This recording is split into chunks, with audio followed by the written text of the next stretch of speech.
With that she fetched a sigh, sad, sore, and deep, and from her lips her words slow trembling came. Fruitless, she said, untimely, hard to keep, vain modesty, farewell, and farewell shame. Why hope you restless love to bring on sleep? Why strive you fires to quench sweet Cupid's flame? No, no, such cares and such respects beseem great ladies, wandering maids them not esteem.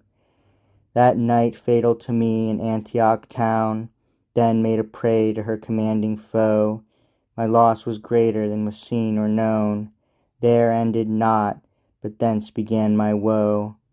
Light was the loss of friends, of realm or crown, but with my state I lost myself also, ne'er to be found again. For then I lost my wit, my sense, my heart, my soul almost.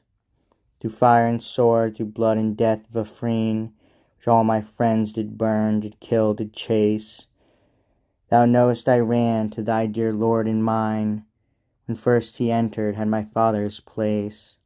And kneeling with salt tears in my swollen eyne, Great Prince, quoth I, grant mercy, pity, grace, save not my kingdom, not my life, I said, but save mine honour, let me die a maid. He lift me by the trembling hand from ground, nor stayed he till my humble speech was done, but said, a friend and keeper hast thou found, fair virgin, nor to me in vain you run. A sweetness strange from that sweet voice's sound pierced my heart, my breast's weak fortress won, which creeping through my bosom soft became a wound, a sickness, and a quenchless flame. He visits me with speeches kind and grave, he sought to ease my grief and sorrow's smart. He said, I give thee liberty, receive all that is thine, and at thy will depart. Alas, he robbed me when he thought he gave. Free was Armenia, but captive her heart. Mine was the body, his the soul and mind. He gave the cage, but kept the bird behind. But who can hide desire or love suppress? Oft of his worth with thee in talk I strove. Thou by my trembling fit that well couldst guess what fever held me, saidst, thou art in love. But I denied, for what can maids do less? And yet my sighs thy sayings true did prove. Instead of speech, my looks, my tears, mine eyes told in what flame, what fire thy mistress fries. Unhappy silence, well I might have told my woes, and for my harms have sought relief, since now my pains and plaints I utter bold, where none that hears can help or ease my grief. From him I parted, and did close upfold my wounds within my bosom. Death was chief of all my hopes and helps, till love's sweet flame plucked off the bridle of respect and shame, and caused me ride to seek my Lord in night, for he that made me sick could make me sound. But on an ambush I mischanced to light of cruel men, in armour clothed round. Hardly I escaped their hand by mature flight, and fled to wilderness and desert ground, and there I lived in groves and forests wild, with gentle grooms and shepherds' daughters mild. But when hot love, which fear had late suppressed, revived again, there nulled I longer sit, but rode the way I came, nor e'er took rest, till on like danger, like mishap I hit. A troop to forage and to spoil addressed encountered me, nor could I fly from it.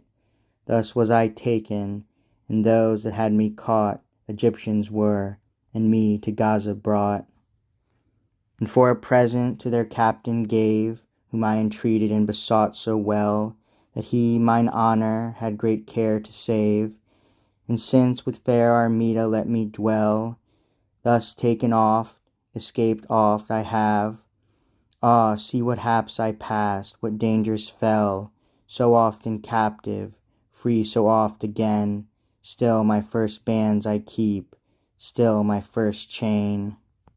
And he that did this chain so surely bind about my heart, which none can loose but he, let him not say, go, wandering damsel, find some other home, thou shalt not bide with me, but let him welcome me with speeches kind, and in my wonted prison set me free.